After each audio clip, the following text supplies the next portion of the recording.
So who was that person? Who was that person that believed in you when you needed it most? Who showed you the way? Who saw your potential? Who made you feel special? Who was that person that saw you for who you really are?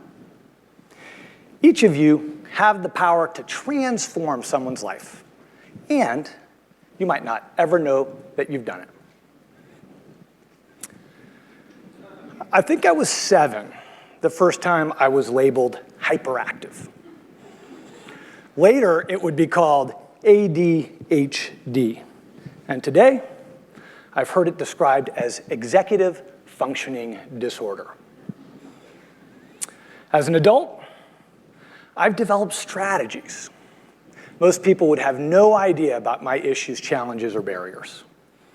I've never shared this publicly because I've never wanted it to be an excuse, not for me, by me, or anyone else. And over time, it's just become a part of who I am. But as a child, I was ashamed. I was confused, frustrated, and filled with self-doubt. The strategies I developed then, though, were just as effective, but they were focused on getting out of the work. My mom and I would sit after school every day in the 3rd grade, and she would drill me on multiplication and division tables. And it became this game to see where I was hiding to get out of the work. Of course, she didn't really know it was a game, and certainly found it a lot less amusing than I did. In the 4th grade, I began to perfect my technique. Our teacher, Miss Jackson, would start at the front of the classroom and have each student read a paragraph out loud. Now, when it got to Anne-Marie, who sat 3 desks ahead of me, and who I had a crazy crush on, when she would begin to read, I would reach over and pinch one of the Mason twins. Now, you gotta know, you mess with one Mason twin, and the other was gonna come back with the punch. We'd tussle it up, and I'd get tossed out of class. It was such a good strategy. Of course, I'd have to come back after school and make up the work. But that was okay, because I wouldn't be humiliated in front of everybody, especially Anne-Marie. One day, in one of these makeup sessions, I was just sitting in the chair. I had my head down, and I was sobbing. I was so angry. I was furious. Not because I could look out the window and see all my friends playing outside while I was inside doing work. No, I was angry because I couldn't read without fumbling and stumbling and just feeling stupid. As I sat there, Miss Jackson came up from behind. She put her arms around me and whispered in my ear, "Shh. It's okay, honey. I know you're brilliant. One day, you'll know it too." Miss Jackson will never really know how important that moment was for me in my life. You see, we all have these voices that tell us we're not good enough, smart enough, good-looking enough. We're not adequate, we're not worthy, whatever. And if I were to ask everybody in this room, tell me 5 things that you need to improve in your life, most of us would be able to rattle them off. Get more exercise, stop, put down the toilet seat. On the flip side of that, if I were to ask, tell me 5 things that you do better than anybody else or are uniquely exceptional at, most of us would struggle to name 1. And even then, you might say to yourself, well, I'm good, but exceptional, not as sure. See, this becomes important because our words and our gestures can either reinforce those voices for people, or we can share how we see people as amazing with incredible gifts. People don't need to hear what their problems are. We already know. But we all need help in seeing our gifts.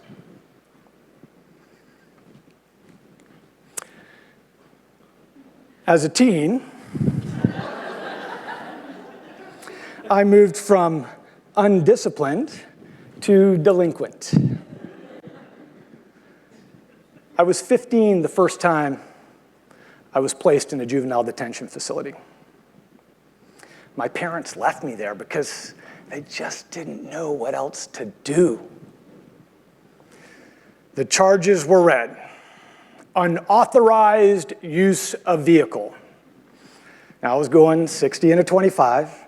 I didn't have a license, and I had beer in the backseat of the car. My brother later quipped, dude, it's a minor offense unless it's my car. And you can guess it, it was his car. You see, we don't want to be defined by our worst decision or biggest perceived flaw. Unfortunately for me, this was one of many bad decisions I was making at that time in my life. The negative impact and consequences began to pile up. But all along the way, there were people that were there for me when I needed them most. It was round and bald Mr. Coble, who we made fun of behind his back. He was my 10th grade history teacher, who refused to let me fail his class. But more than that, he never kicked me out of his class. And that's saying something because almost every other teacher did. He would take a piece of chalk, and if I were talking too much or spacing out or just cutting up, he would flick it across the room, get my attention, and bring me back. But he never kicked me out of his class. He even picked me up for a whole semester every morning on his way to work so that I could take the driver's education class that would eventually allow me to get my license and drive legally. It was this guy, my 8th grade camp counselor, who pushed me beyond any of my perceived limits. And here's the crazy thing. I have no recollection of his name, don't know what he looked like, can only tell you that he wore a Duke University Blue Devils t-shirt. Go figure. It was Zina Vitkov who rented me a room in college. Zina was a retired anthropologist who listened deeply and guided me without judgment.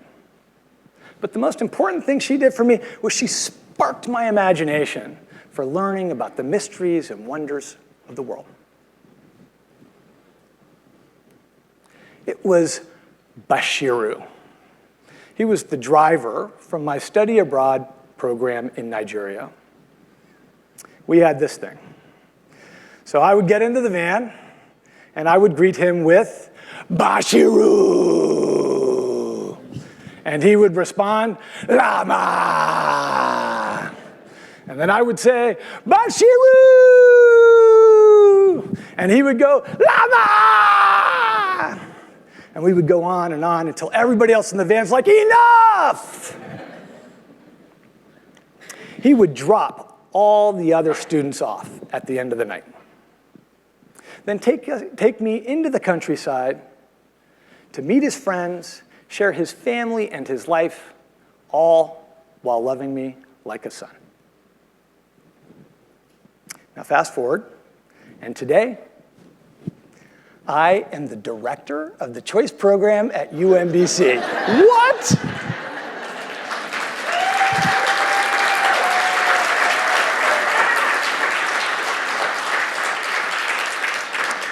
So we run a AmeriCorps Community Service Learning Fellowship out of the Shriver Center.